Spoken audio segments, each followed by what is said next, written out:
안녕하세요. 사연에 빠지다의 DJ 민영입니다.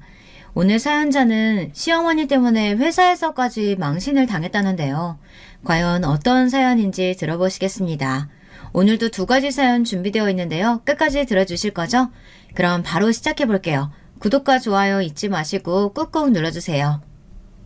안녕하세요. 저는 결혼한 지 몇 년 되지 않아 아직 신혼의 단꿈에 빠져있는 새댁입니다. 한참 알콩달콩해야 할 새댁이 무슨 일로 사연까지 보냈는지 궁금하실 텐데요. 사실 저도 이 상황이 너무 난감해요. 결혼하고 난 뒤 행복한 나날을 보내는 와중 자꾸만 저의 결혼 생활에 똥물을 튀기는 사람들이 있거든요. 그건 바로 시어머니와 시누이예요. 내가 결혼을 괜히 했나 싶은 생각이 들 정도로 시어머니와 시누이는 저를 힘들게 합니다. 어떨 땐 이렇게 살다가는 정말 이혼을 할 수도 있겠다는 생각이 들 정도입니다. 저와 남편은 회사 동료 소개로 만나 딱 1년 연애하고 결혼했어요.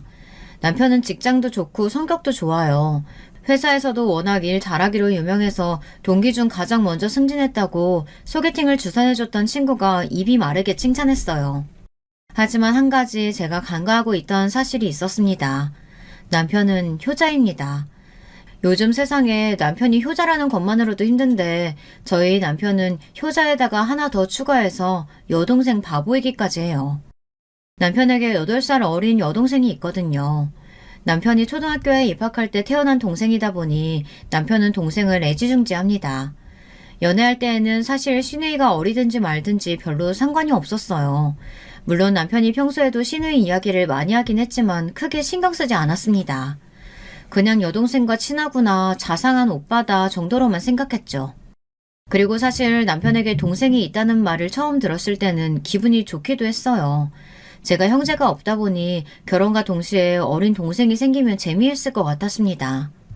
그런데 동생도 동생 나름이지 시누이는 저와 가까워질 생각이 없는 것 같았습니다. 친해지기는커녕 오히려 저를 마음에 들어하지 않는 것 같았어요. 심지어 저를 오빠 여자친구가 아니라 마치 경쟁자로 생각하는 것처럼 보였습니다. 처음 보았을 때부터 그랬어요. 시댁에 인사 가기 전 남편이 저를 동생에게 먼저 소개해주고 싶다고 해서 저녁에 퇴근하고 밖에서 같이 저녁을 먹기로 했습니다. 시누이가 다니는 대학교 앞으로 저와 남편이 데리러 갔습니다. 그런데 시누이는 저를 처음 보자마자 굳이 하지 않아도 될 괜한 신경전을 했어요. 제가 조수석에 앉아있는데 갑자기 조수석 문을 열더니 저더러 뒷좌석으로 가라고 하더라고요. 제가 뒷좌석에 앉으면 멀미를 좀 해서 그러는데 언니가 뒤에 가서 좀 앉으시면 안 돼요? 제가 조수석에 앉아야 멀미를 안 하거든요. 그때까지만 해도 정말 속이 안 좋고 조수석이 좋아서 그러는 줄 알았어요. 그런데 잠시 뒤 꼭 그렇지만은 않을 수도 있겠구나 싶더군요. 시누이가 뒷좌석에 앉은 저를 철저하게 배제하고 남편하고만 대화하려고 한다는 걸 금방 느꼈습니다. 시누이는 자꾸만 저는 전혀 모르고 남편과 시누이만 아는 이야기를 꺼내며 둘이서만 시시덕거렸어요. 남편은 뒤에 앉은 제가 신경 쓰여 저에게 말을 걸려고 하면 시누이는 일부러 말을 탁탁 끊었습니다. 심지어 남편의 어깨에 기대 애교를 부리면서요. 저도 익히 남편에게 들어 시누이와 남편의 사이가 남다른다는 건 알았지만 이 정도일 줄은 몰랐습니다. 저녁을 먹으면서도 저는 어이가 없었어요. 남편이 화장실에 가고 저와 시누이만 남았는데 시누이가 갑자기 제 얼굴을 빤히 쳐다보더군요. 그러더니 저를 위아래로 훑었어요. 저는 기분이 상하는데도 애써 웃으며 왜 그러냐고 물었습니다. 제 얼굴에 뭐라도 묻었느냐고요. 그러자 시누이가 피식 웃으면서 한다는 말이 기가 막히더군요. 전에 만났던 언니는 키도 작고 아담하니 귀여웠는데 언니는 키도 너무 크고 피부도 까무잡잡한 게 영 오빠랑 안 어울리네요. 순간 저는 제 두 귀를 의심했습니다. 정말 저에게 하는 말이 맞나 싶어서요. 저는 너무 황당해서 말문이 턱하고 막히고 말았습니다. 제가 아무리 마음에 안 들어도 그렇지 남편의 전 여자친구 이야기까지 하면서 대놓고 저와 비교하는 건 기분이 상했습니다. 오빠가 원래 예전부터 저처럼 작고 하얀 여자가 이상형이거든요. 갑자기 왜 여자 보는 눈이 바뀌었을까? 언니 혹시 집에 돈 많아요?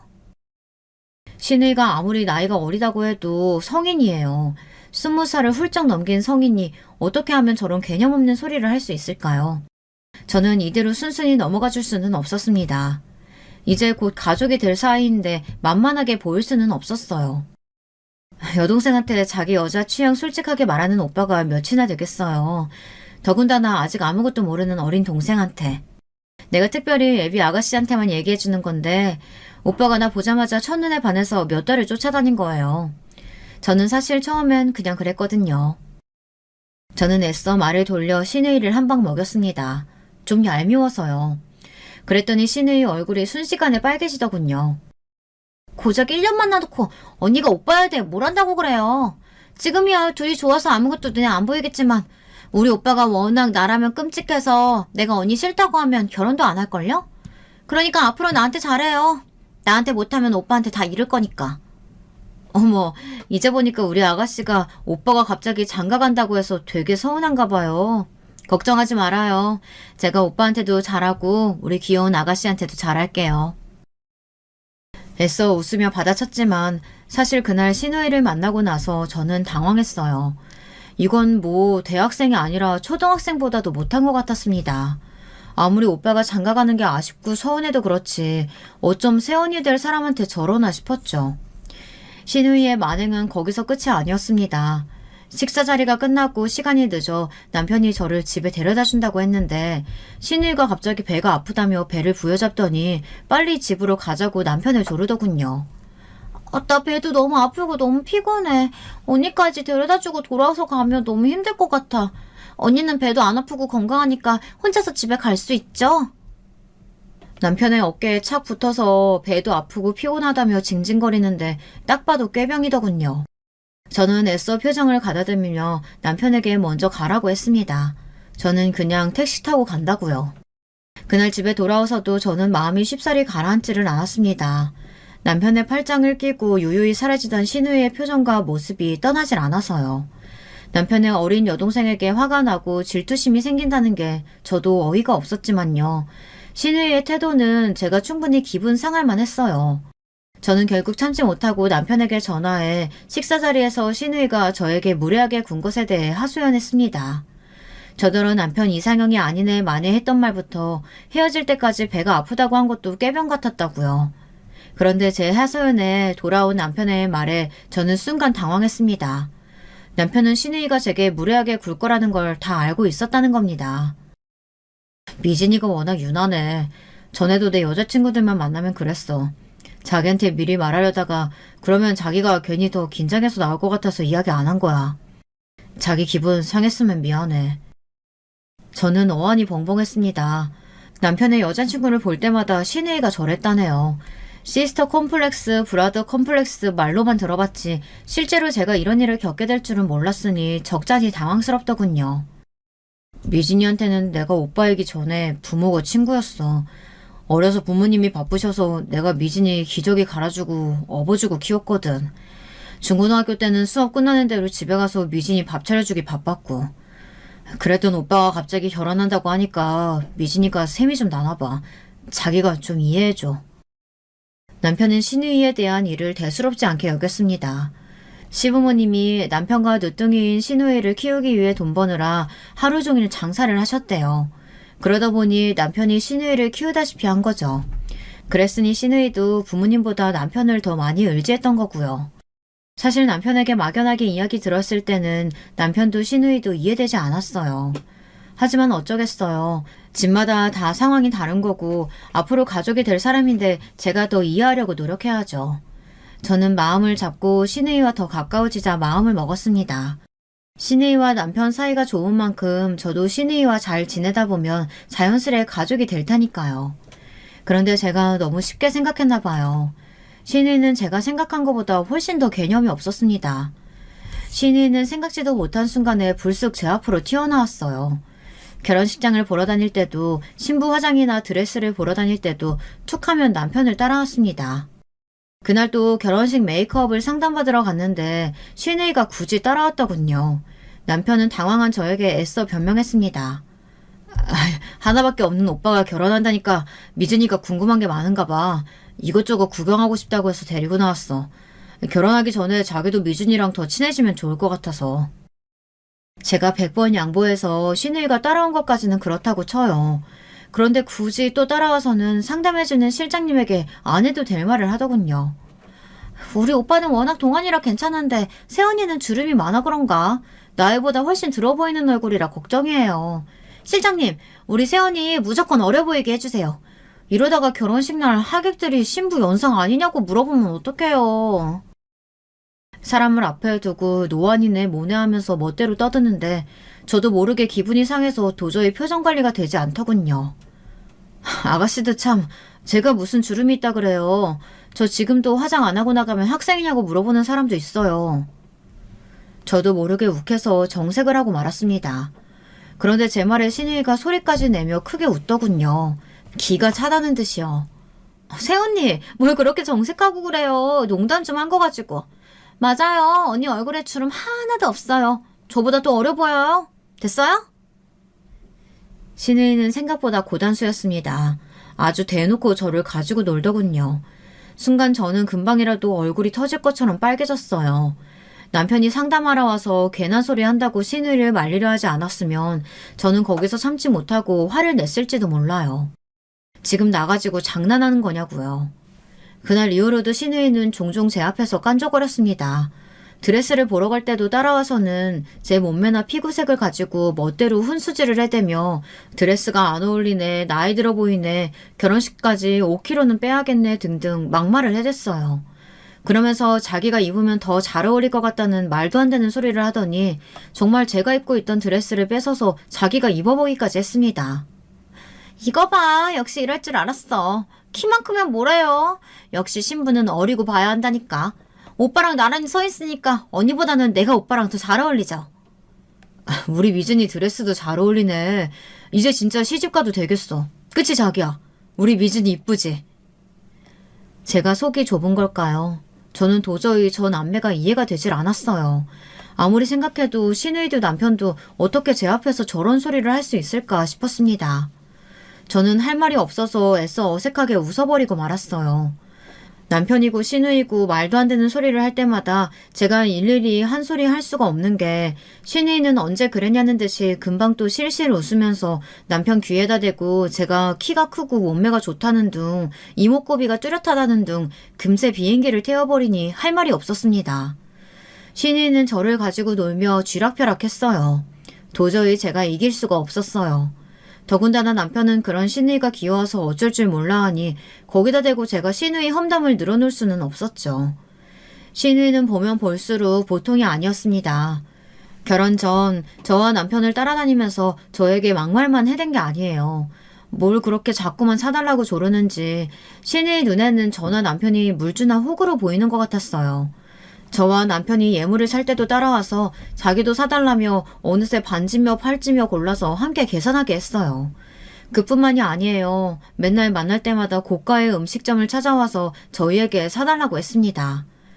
그냥 듣기에는 신우이가 밥 사달라고 하면 그거 몇 푼이나 한다고 좀 사줄 수도 있지 쪼잔하게 뭘 그런 거 가지고 그러냐고 하실 수도 있지만요. 그게 몇 푼이 아니었어요. 저와 남편 기념일라 해도 한 번 가본 적 없는 고급 호텔 뷔페나 코스 요리가 나오는 식당까지 멋대로 예약해뒀습니다. 셋이 가서 45만 원이 훌쩍 넘는 비용이었어요. 처음에 한두 번은 그러려니 했는데 그게 반복되니 저도 기분이 상하더군요. 아무리 생각해도 신우이가 하는 짓이 얄밉고 거슬렸어요. 그래서 저는 은근슬쩍 남편에게 말했습니다. 동생이 예뻐서 뭐든 해주고 싶어하는 마음은 이해하지만 제가 보기에는 좀 과한 것 같다고요. 설마 결혼하고도 신우이에게 그렇게 뭐든 퍼줄 생각이냐고 물었어요. 만약 결혼하고도 계속 이러면 저는 좀 힘들 것 같다고요. 그래도 그나마 다행이었던 건 남편이 말이 통하는 사람이었다는 겁니다. 나한테 하나밖에 없는 동생이다 보니까 지금까지 내가 너무 오냐오냐해서 미진이가 좀 버릇이 없기는 해. 하지만 나도 결혼하고 내 가족이 생기면 지금처럼 못하지. 미진이도 이해할 거야. 남편은 자신이 결혼하고 가정이 생기면 신우이도 이해할 거라고 했지만 제가 보기엔 전혀 그럴 것 같지 않았어요. 남편이야 결혼하게 되면 사는 집도 달라지고 사는 사람도 달라지지만 신우이는 자기가 살던 집에서 남편만 나가게 되는 거니 남편이 전과 다르게 행동하면 서운해할 게 뻔했죠. 제가 신우이 때문에 소름 돋았던 일이 있었어요. 신혼집을 계약하러 갔을 때였는데 신우이가 아예 우리 집 작은 방을 자기 방이라고 부르더라고요.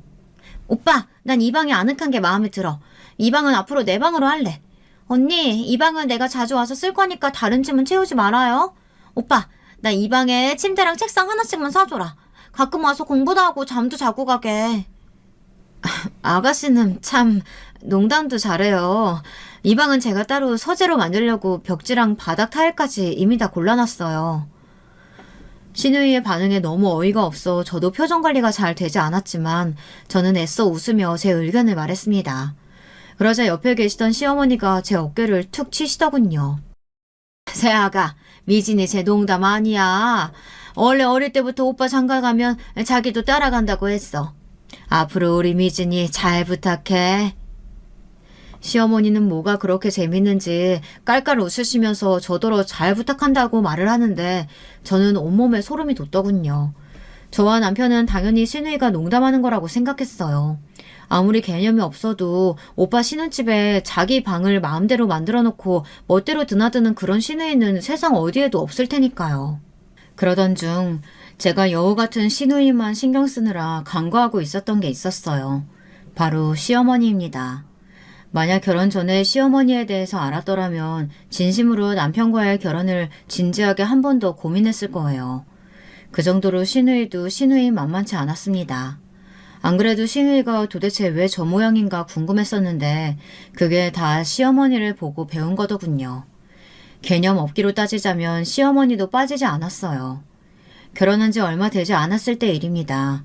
저는 하루 종일 힘들게 일하고 집에 들어갔어요. 정말 손 하나 까딱할 힘이 하나도 없어서 밥이고 뭐고 집에 들어가자마자 누워서 자고 싶었습니다. 그런데 믿기지 않는 일이 벌어졌어요. 제가 신혼집 번호키를 누르고 들어갔는데 거실에서 텔레비전 소리가 들리고 불이 환하게 켜져 있더군요. 남편은 야근이라 늦는다고 했는데 도대체 누가 들어온 건가 싶어 저는 시겁했어요.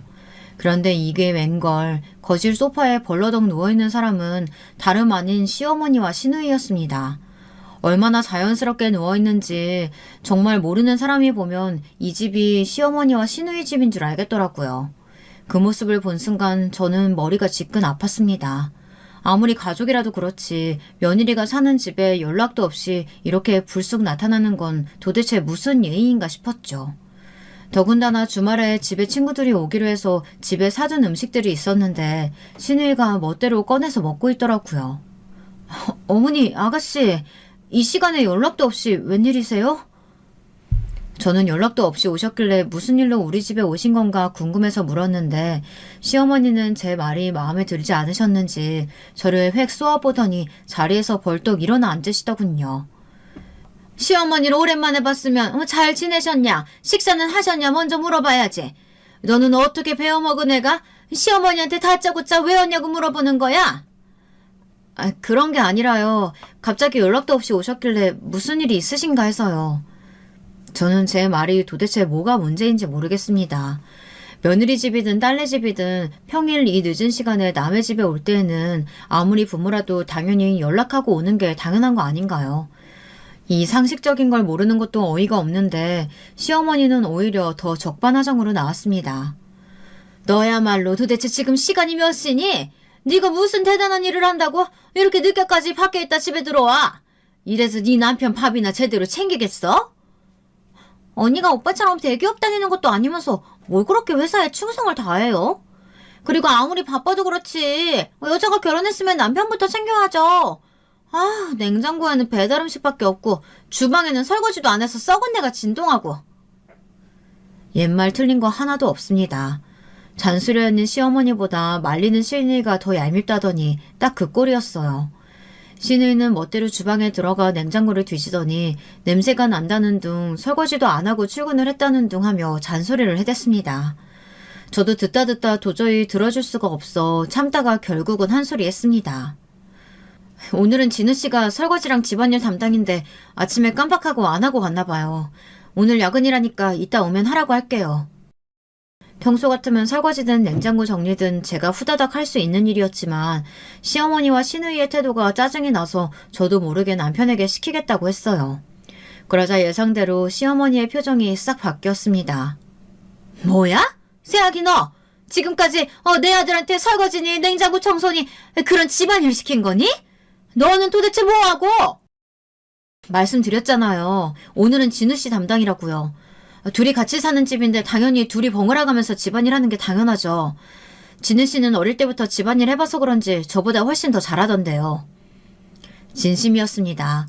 저도 여기저기서 눈칫밥 먹고 크느라 집안일을 안 하고 큰 건 아니지만 남편은 어려서부터 시누이를 돌봐서인지 저보다 음식도 잘하고 집안일도 잘해요. 엄마, 세언니가 엄마가 오빠 어릴 때 집안일 시켰다고 면박 주는 것 같은데? 언니는 어쩜 그렇게 시어머니가 말씀하시는데 또박또박 한마디를 안 줘요? 그만 대들고 빨리 가서 밥이나 차려요. 나 배고파. 어머, 우리 딸 배고파? 세아기, 너 뭐하고 있어? 신우이가 배고프다는데 빨리 가서 밥상 차려오지 않고. 마음 같아서는 밥상이고 뭐고 내 집에서 쏙 나가라고 소리를 질러버리고 싶었지만 그럴 수도 없었어요. 어쨌든 시댁 식구들인데 밥 시간대에 온 식구들을 밥도 안 차려주고 보낼 수는 없었습니다. 저는 급한 대로 냉장고에 있는 반찬들을 꺼내 상을 차렸어요. 상에 올린 음식들은 대부분 친정엄마가 해다 주신 반찬이었습니다. 남편이 친정에 갈 때마다 엄마 반찬을 잘 먹어서 엄마가 자주 반찬을 해다 주셨거든요. 저는 다행이다 싶었습니다. 엄마가 해주신 반찬도 없으면 시어머니와 시누이에게 또 괜한 꼬투리를 잡혔을 테니까요. 그런데 시어머니나 시누이는 정말 상상을 뛰어넘는 사람들이었어요. 친정엄마가 해주신 반찬이며 음식들을 하나도 남김없이 마구 퍼먹어서 빈 접시들만 남았는데도 그 앞에서 말도 안 되는 소리를 해대더군요. 사돈이 가만 보면 간이 너무 짜. 우리 아들 짜게 먹으면 안 되는데. 새아기니까 사돈한테 간 좀 제대로 보시라고 해라. 사위 먹는 반찬에 무슨 소금을 이렇게 뿌려댔대. 거기다가 혼자 사는 할머니가 무슨 손이 이렇게 크다니. 너희 둘이 사는데 이건 너무 많겠다. 음식 버리면 안 되니까 우리가 가는 길에 장조림이랑 겉절이는 좀 싸가자. 엄마, 냉장고에 배랑 사과도 있던데? 그것도 싸가자. 친정엄마 음식 가지고 타박할 때는 언제고 어느새 냉장고에 있는 과일이랑 반찬들은 다 봤는지 냉장고에 남은 반찬들이랑 과일까지 싸달라더군요. 저는 황당하면서도 빨리 시어머니와 시누이를 보내고 싶어 대충 반찬과 과일을 싸서 보냈습니다. 그런데 말도 안 되는 건 그 이후에도 자꾸만 우리 집에 오셨다는 겁니다. 항상 연락도 없이 불쑥 아무 때나 나타나서 밥 차려라, 집골이 이게 뭐냐 하면서 시집살이를 하셨어요. 그럴 때마다 시누이는 항상 대동하고 오셔서는 둘이 똑같이 굴었죠. 그럴 때마다 저는 눈앞이 캄캄했어요. 말도 안 통하는 시어머니만으로도 너무 힘든데 앞으로 저 여우 같은 시누이까지 어떻게 감당해야 하나 답이 없었거든요. 남편에게도 말해봤지만 소용없었어요. 시어머니와 시누이는 기가 막히게 남편이 없을 때만 집에 왔기 때문에 남편은 실제로 시어머니와 시누이의 만행을 보지 못했어요. 남편도 막연하게 제 말만 듣는 거라 시어머니와 시누이가 저와 친해지고 싶어서 오는 건데 왜 그렇게 싫어하느냐고 오히려 저를 이해하지 못했죠. 자기도 알잖아. 우리 엄마 아버지 돌아가시고 많이 외로워하셔서 나랑 미진이가 엄마 많이 챙기는 거. 엄마 딴에는 자기랑 더 딸처럼 지내고 싶어서 가까워지고 싶어서 그러는 거니까 좀 이해해줘. 우리 엄마는 나 초등학교 때 아버지 돌아가셨어. 그런데도 지금까지 나한테나 자기한테 한 번도 이래라 저래라 귀찮게 하신 적 없잖아. 거기다가 아가씨까지 매번 따라와서 옆에서 깐족거리는데 듣다 보면 정말 미쳐버릴 것 같다니까? 장모님이 우리 생각해서 잘해주시는 거 나도 알지. 우리 엄마는 장모님이랑 달리 마음도 약하고 어려. 미진이도 마찬가지고. 자기가 우리 식구들 때문에 힘들겠지만 내가 그만큼 자기랑 장모님께 잘할게. 미안해 여보. 남편은 항상 제 하소연에 조금만 이해해달라며 미안하다고 했습니다. 자기 식구들이 좀 예민하고 특이하다는 걸 본인도 안다면서요. 제 투정에 남편이 그렇게 얘기할 때면 저도 마음이 좋지 않았습니다. 그럴 수밖에 없는 게 남편은 저희 친정엄마에게 참 잘했어요. 친정엄마에게 뿐만이 아니라 저희 외가 친척들에게까지 잘했습니다. 제가 어릴 때 아버지가 돌아가시고 나서 저는 고아나 다름없이 컸어요. 아버지가 사업을 하면서 진 빚이 많아 어머니는 그 빚을 갚기 위해 안 해본 일이 없이 지방 여기저기 돈을 벌러 다니셨어요. 그래서 저를 키울 수가 없어 외할머니 댁에 맡겨졌거든요. 당시에 외할머니 연세가 많다 보니 사실 당시 대학생이었던 외삼촌이 저를 키워주신 거나 다름없었습니다. 삼촌이 아침이면 깨워서 밥을 챙겨 먹이고 학교에도 데려다 주셨거든요. 제가 하교하고 돌아오면 숙제도 봐주고 저녁도 챙겨줬어요. 그러다가 삼촌이 장가가고 나서는 한동안 못 봤었는데 외할머니가 돌아가시고 나서는 다시 삼촌 댁으로 갔습니다. 사실 바로 삼촌 댁으로 간 거는 아니에요. 처음엔 여러 이모 댁을 전전했었는데 이모들이 저를 구박하고 눈칫밥 먹인다는 소리를 어디서 듣고서는 삼촌이 저를 데리러 왔어요. 그 이후로 엄마가 데리러 올 때까지 저를 삼촌이 걷어서 몇 년을 더 키워주셨어요. 삼촌은 저에게 그렇게 잘해주시고도 미안해하세요. 저는 당시에 삼촌이 결혼한 지 얼마 되지 않았는데도 저를 데려가 주신 거에 대해 고맙기만 한데 삼촌은 본인이 자식이 생기고 나서 제가 눈치를 보며 나갔다고 생각하시더라고요. 전혀 아닌데 말이죠. 어찌됐든 그 어린 날의 추억으로 아직도 삼촌과 숙모와는 왕래하면서 지내요. 명절에도 친정에서 다 같이 보내고요. 그러다 보니 남편과도 자연스레 가까워져서 남편은 삼촌이나 저희 이모들에게도 잘한답니다. 제가 힘들 때 도와주신 분들이니 자신과도 가족이라면서 명절이면 선물도 보내고 만나면 식사 대접도 하곤 합니다. 그런 남편을 생각해서라도 저도 남편 가족들과 좋게 지내려고 했어요. 남편 말대로 몇 년 전에 시아버지가 갑작스레 심장마비로 돌아가시고 나서 시어머니가 많이 힘들어 하셨다는 걸 저도 들어서 알고 있었으니까요. 그때 시어머니가 우울증이 심하게 와서 남편이 회사에 나가는 것조차 불안해 하셨대요. 그래서 학교 근처에서 하숙하던 시누이가 본가로 다시 들어온 거죠. 시어머니 곁에 있겠다고요. 물론 시댁 식구들끼리 사이가 좋은 건 저도 알겠습니다. 하지만 그건 자기들끼리 이야기지 저에게 대하는 방식은 전혀 달랐어요. 저를 새로운 가족으로 생각하기보다는 자기들 집에 일해주러 온 식모 정도로 생각하는 것 같았습니다.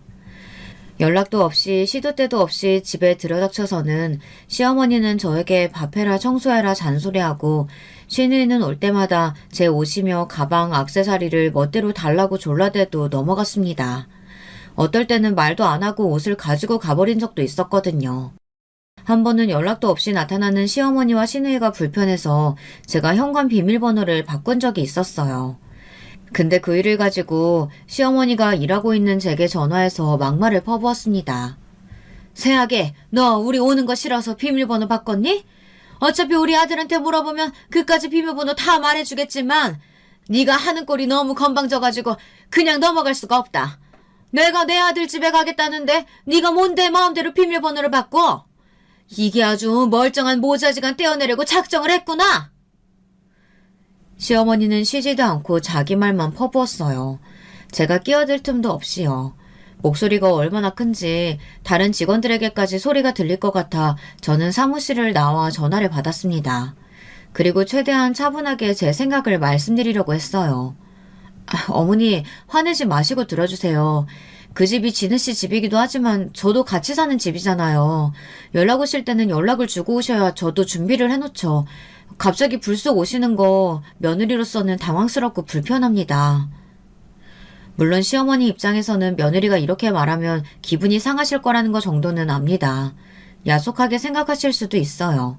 하지만 저희 시어머니와 시누이는 전혀 상식적이지 않습니다. 좋게 넘어가고 이해해 주다가는 정도를 지나칠 게 뻔했어요. 너 지금 그 집 구할 때 네가 돈 좀 더 냈다고 생색내는 거니?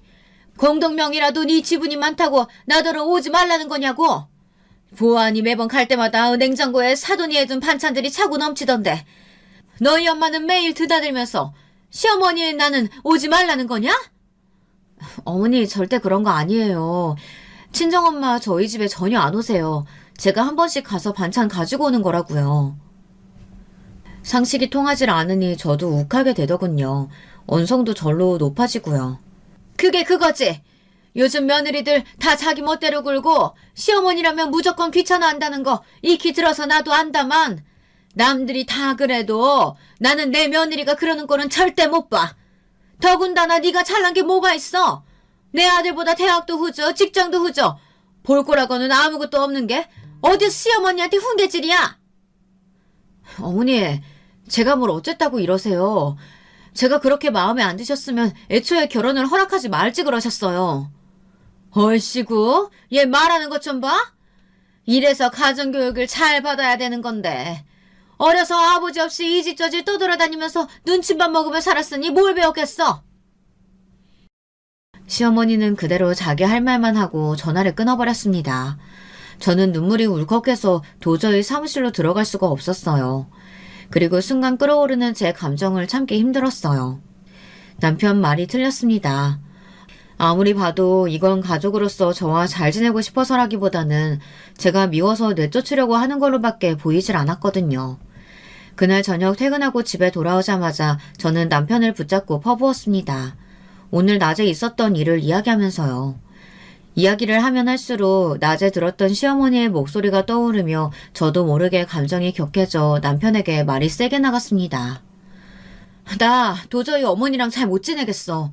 아무리 이해하려고 해도 며느리 앞에서 할 말이 있고 못할 말이라는 게 있는 거지. 나도 사람인데 그런 취급 받으면서는 못 살아. 제 말에 깊은 한숨을 내신 남편은 그럼 저더러 어떻게 하겠다는 거냐고 묻더군요. 이혼이라도 하자는 거냐고요. 저는 절대 남편과 헤어지고 싶은 게 아니에요. 단지 시어머니와 시누이를 상대하는 게 너무 힘들었죠. 저는 우선 당분간 시어머니와 시누이는 보고 싶지 않다고 말했어요. 단순히 저에게 심한 말을 해서 감정이 상해서 이러는 게 아니라 정말 마음에 상처를 받았거든요. 아무렇지 않게 시어머니와 시누이를 보며 웃으며 이야기를 나눌 수 없을 것 같았어요. 앞으로 시어머니와 시누이와 정말 가족으로 지내려면 서로 시간이 필요하다고 생각했어요. 시어머니와 시누이도 변해야 하고요. 그날 일로 많은 것이 달라졌습니다. 특히 남편이 많이 변했어요. 남편도 저와 시어머니 사이를 가볍게 생각하다가 제가 힘들어하는 모습을 보고 나니 느낀 게 있었나 봐요. 그날 시어머니가 저에게 전화로 막말을 퍼부은 일에 대해 남편은 시어머니를 찾아가 화를 냈습니다. 애초에 불편하다고 연락 좀 하고 오시라고 그렇게 말을 했어도 어머니가 안 바뀌니까 우리가 비밀번호 바꾼 거 아니에요.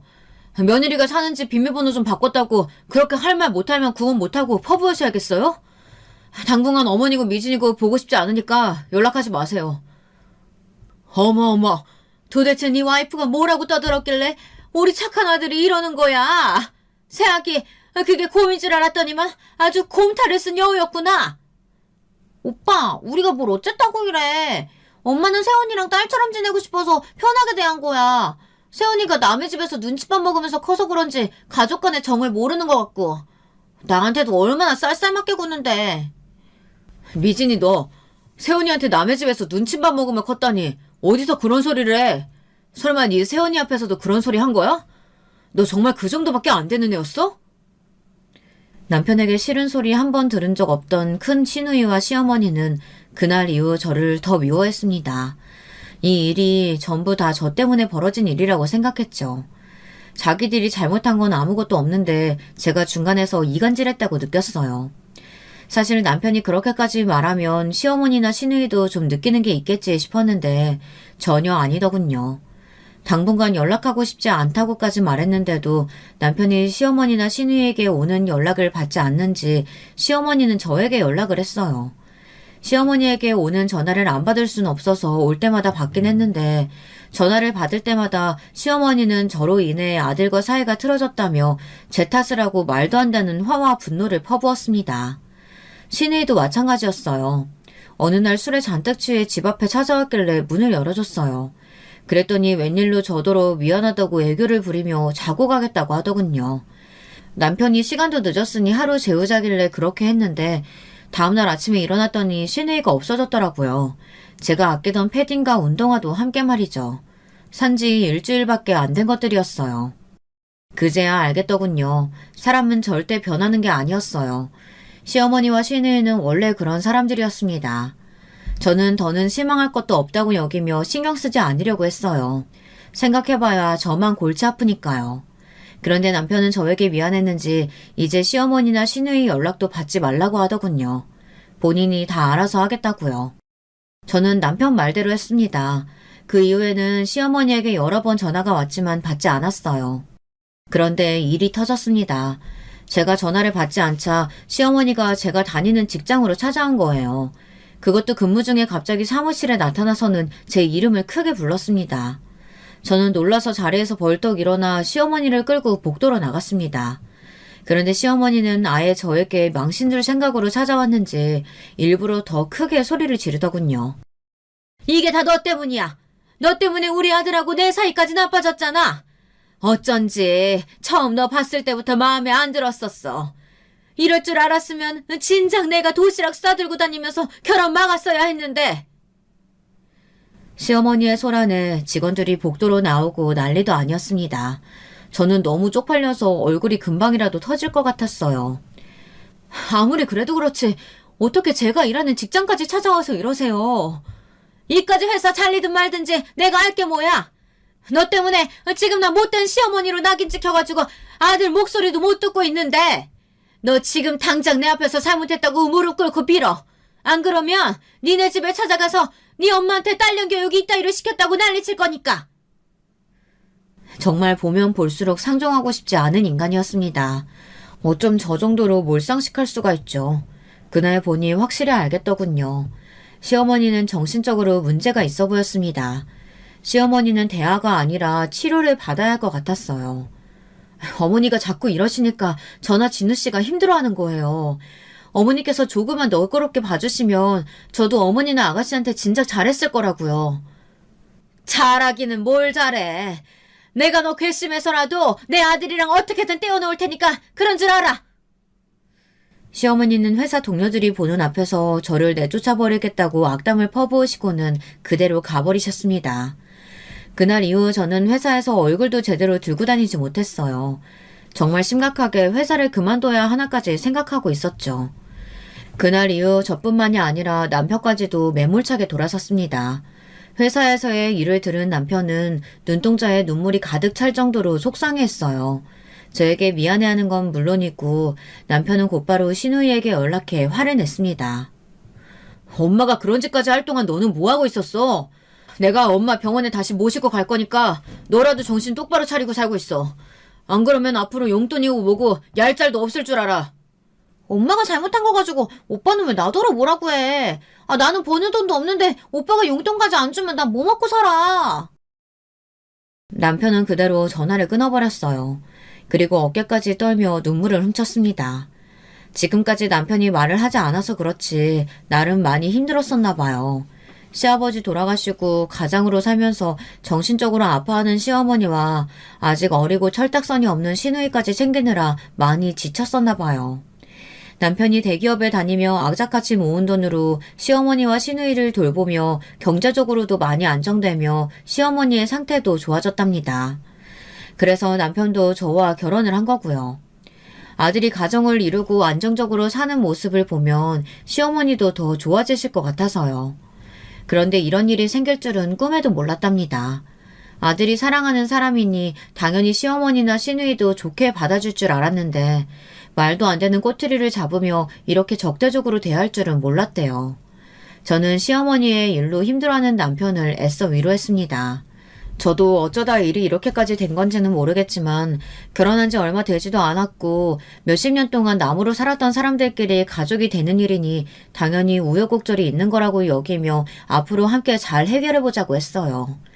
물론 말처럼 쉽지 않겠지만 저도 시어머니와 시누이를 이해해보도록 노력해보겠다고 했습니다. 남편을 위해서라고 생각하면 할 수 있을 것 같았어요. 그러던 중에 좋은 일이 생겼습니다. 남편이 직장에서 승진을 했어요. 사실 남편이 결혼한 이후 시어머니께 말씀드리지 않은 것이 있는데요. 남편이 결혼하고 얼마 뒤 다니던 대기업을 그만두고 직장을 옮겼습니다.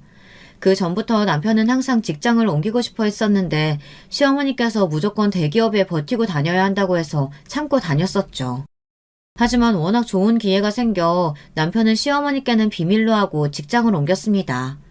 그리고 드디어 승진을 한 거죠. 그것도 최연소 임원 승진이었습니다. 처음 남편이 지금의 직장으로 왔을 때 연봉도 높고 직급도 높아서 기존의 직원들 텃세가 조금 있었는데요. 대기업에서 왔다고 뭐가 다르냐고요. 그런데 얼마 되지 않아 남편이 일하는 걸 보고 다들 남편을 인정했습니다. 남편이 회사에 들어온 지 반년 만에 지난해 실적을 훌쩍 넘겼거든요. 다들 임원 승진도 당연하다고 생각했어요. 이래저래 힘든 시기를 잘 해낸 남편이 저는 존경스러웠습니다. 저는 회사에 작은 답례품을 만들어 돌리고 떡도 돌렸습니다. 그리고 남편을 위해 집으로 직원들을 초대했어요. 남편의 승진을 가볍게 축하하는 자리였죠. 그런데 그날 일이 터지고 말았습니다. 몇 달 좀 잠잠하다 싶더니만 시어머니가 결국은 또 일을 냈어요. 하필이면 그날 시누이를 대동하고 남편이 평소 좋아하던 갈비와 게장을 만들어 오셨더군요. 아무리 미워도 시어머니를 문전박대할 수는 없어 문을 열어드렸습니다. 그리고 남편 회사 직원들이 와 있다고 미리 말씀드렸어요. 행여나 또 실수하실까 봐서요. 그런데 저희 시어머니는 옳고 그름을 판단하실 줄 모르는 분이었어요.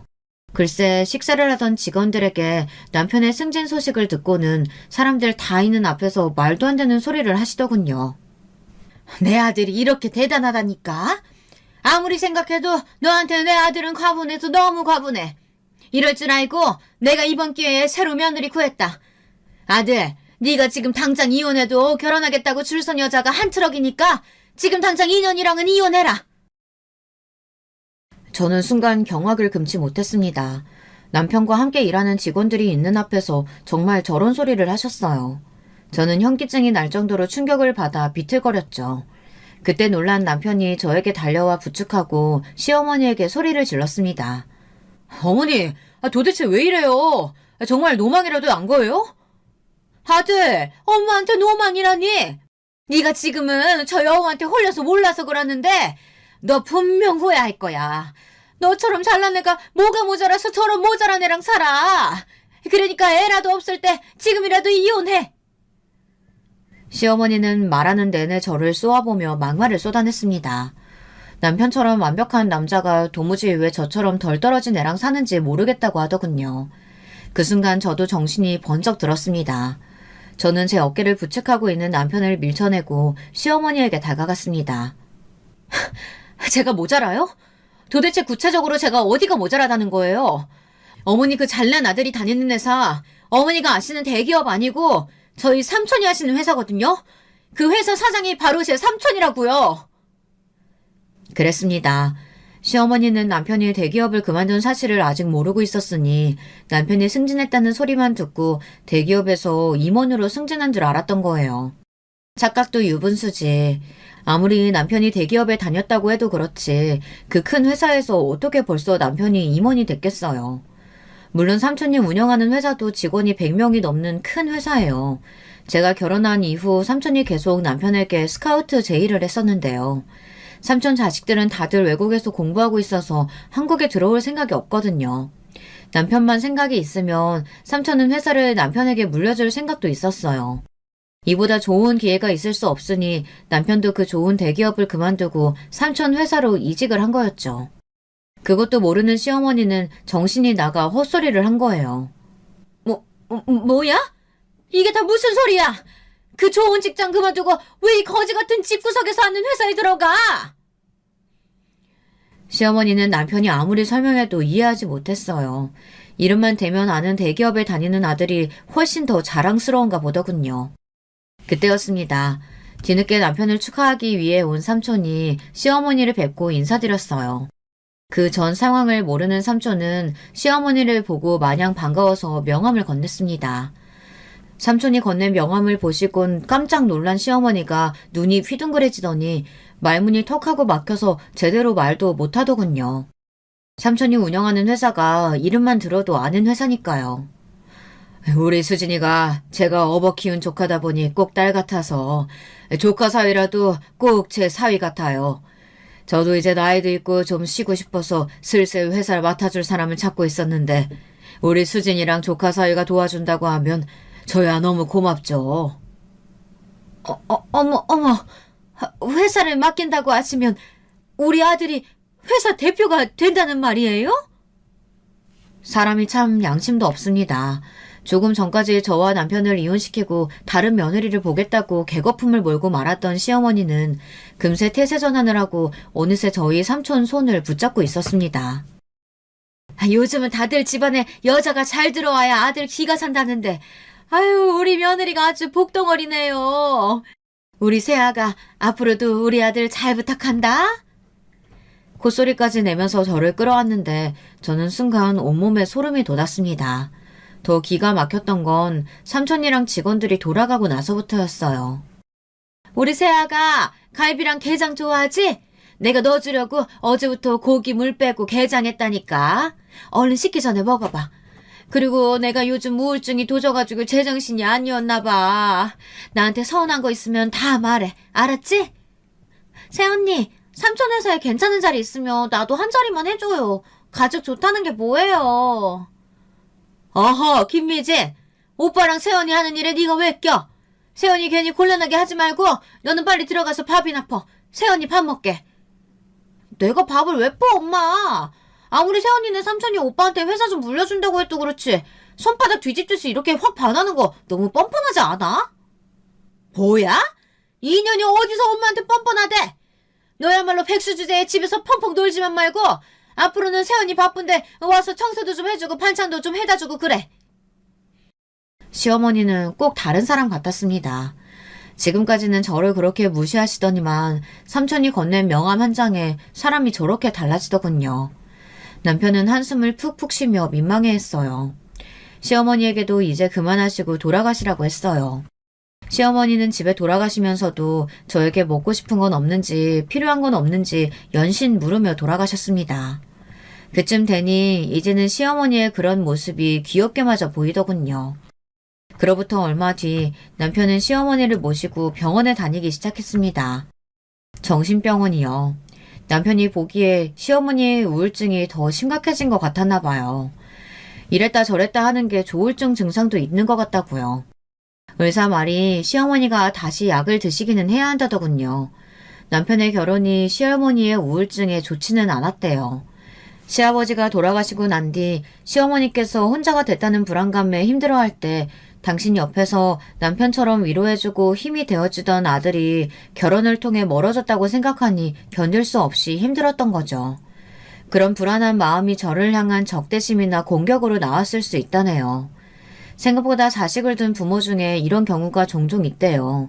배우자 대신 자식에게 의지했던 부모 중에 나중에 손자나 손녀에게까지 질투심을 느끼는 경우까지 있답니다. 그 이야기를 듣고 나니 시어머니가 저에게 했던 행동들이 제가 미워서 그랬다기보다는 시어머니가 아파서 저에게 그랬을 수도 있겠다는 생각이 들더군요. 그 이후 다행이었던 건 시어머니께서 약을 처방받아 먹으며 치료를 받으시고 나니 전보다 많이 좋아졌다는 겁니다. 시어머니께서 저를 대하는 방식이 변한 게 삼촌과의 일 덕분인지 치료 덕분인지는 모르겠지만 그래도 그 전보다는 훨씬 지낼만 합니다. 가끔 부담스러울 때도 있지만요. 문제는 시누이예요. 시어머니는 치료받으면 좋아질 수 있지만 시누이의 철없음은 약으로도 고쳐지지 않으니까요. 시누이는 지금도 종종 시어머니의 반찬 배달을 하러 와선 제 물건이며 옷을 말도 없이 가지고 가요. 남편은 취직하고 바빠지면 시누이도 저러다 말 거라고 하는데 저는 거슬립니다. 시누이의 버릇을 어떻게 고치면 좋을지 좋은 의견 있으신 분들은 댓글로 조언 좀 해주세요. 그래도 저는 요즘 지낼만 합니다. 시어머니 때문에 이혼까지 고민할 정도로 힘들었었는데 시어머니께서 많이 좋아지셨으니까요. 지금까지 저의 긴긴 이야기 들어주셔서 감사합니다. 여러분의 가정에는 항상 화목한 일만 가득하시길 바랄게요. 여러분, 두 번째 사연 시작하기 전에 좋아요, 구독 꼭 눌러주실 거죠? 그럼 두 번째 사연 바로 시작합니다. 안녕하세요. 전 이제 평온한 노년을 준비하고 있는 60대 여성입니다. 사연을 보내는 일은커녕 내 사정을 모르는 이들에게 전한다는 것 자체가 난생 처음이라 서투르고 부족하겠습니다만 옛 친구의 얘기를 듣듯이 편안한 마음으로 들어주셨으면 합니다. 좋은 얘기도 아니고 내세울 것도 아니지만 이렇게나마 털어놓는 게 제 마음엔 평안을 줄 것 같아서요. 전 2살 많은 남편과 그 슬하에 자식 2명을 두었습니다.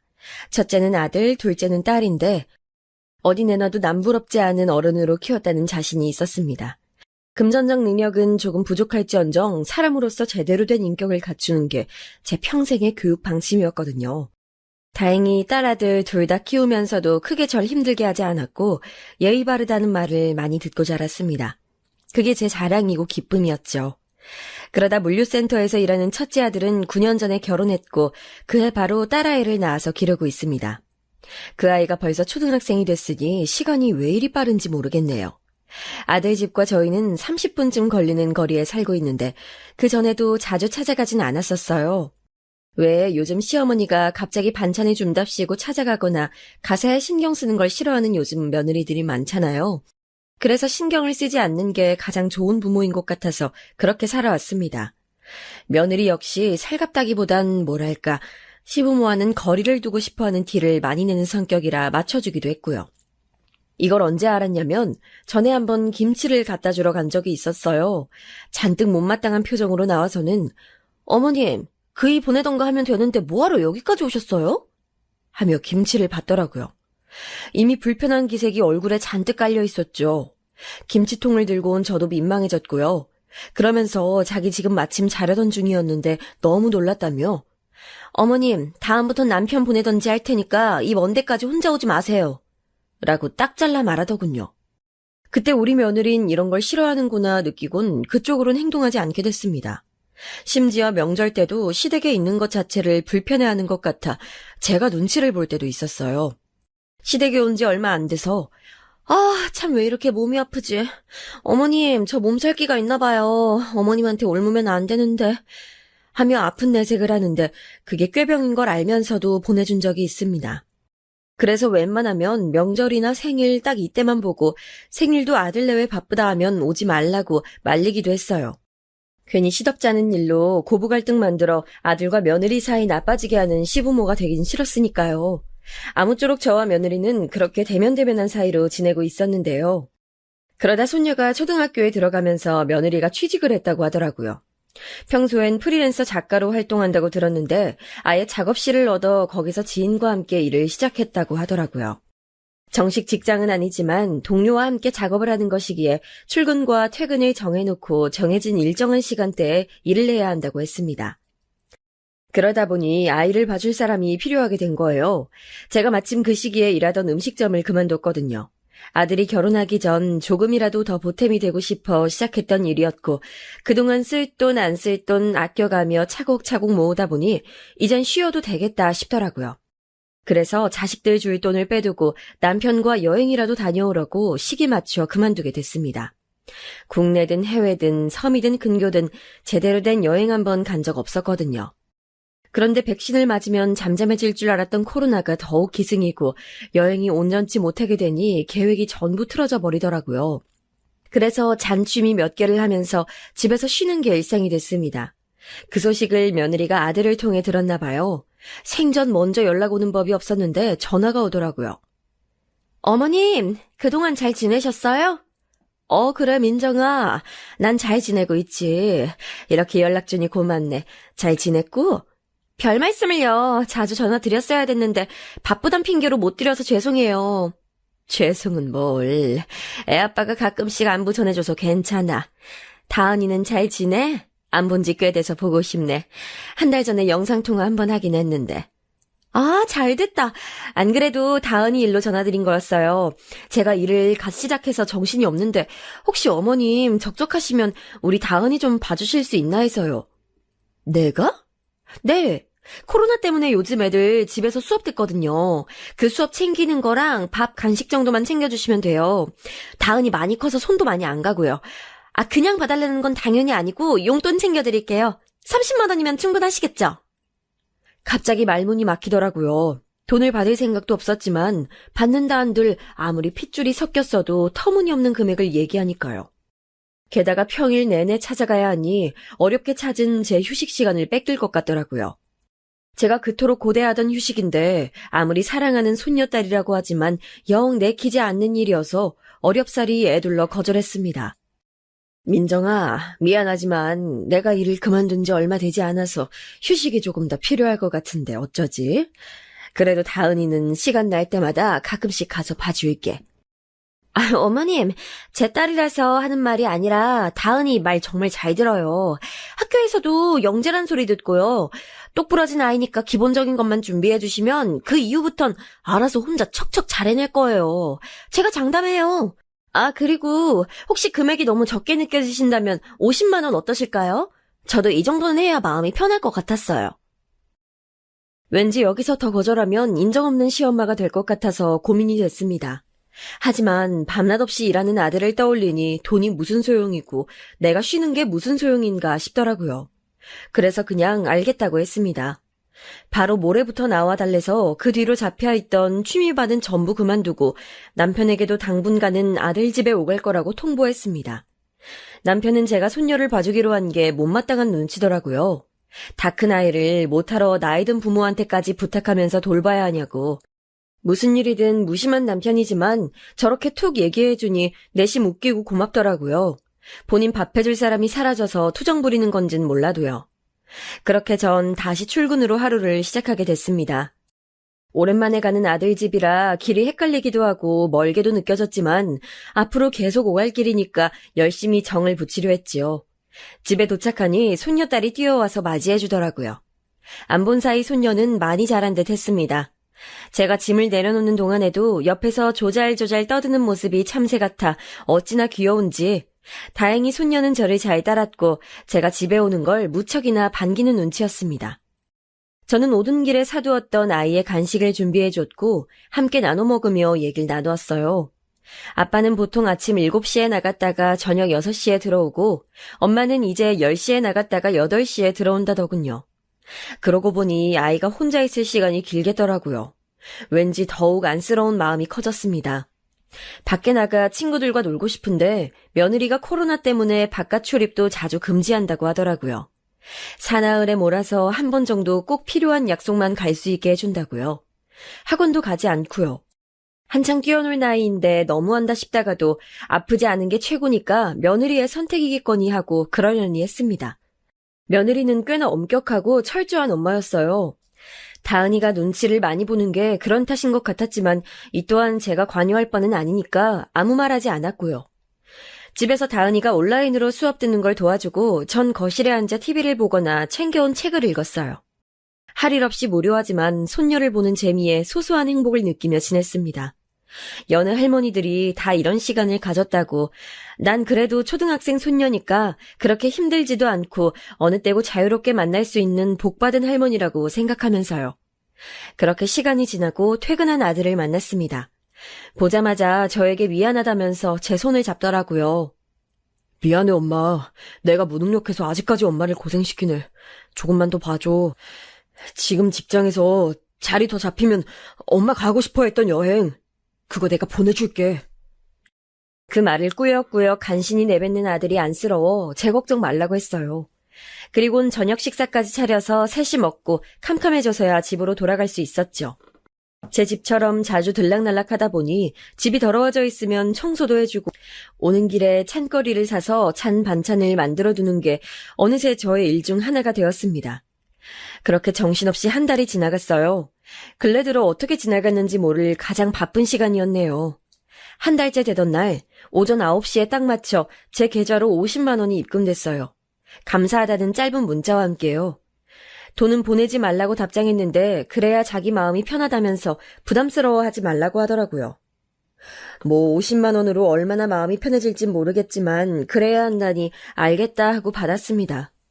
제가 쓴 돈이 2배는 더 됐을 테지만 구태여 설명하고 싶지도 않았고요.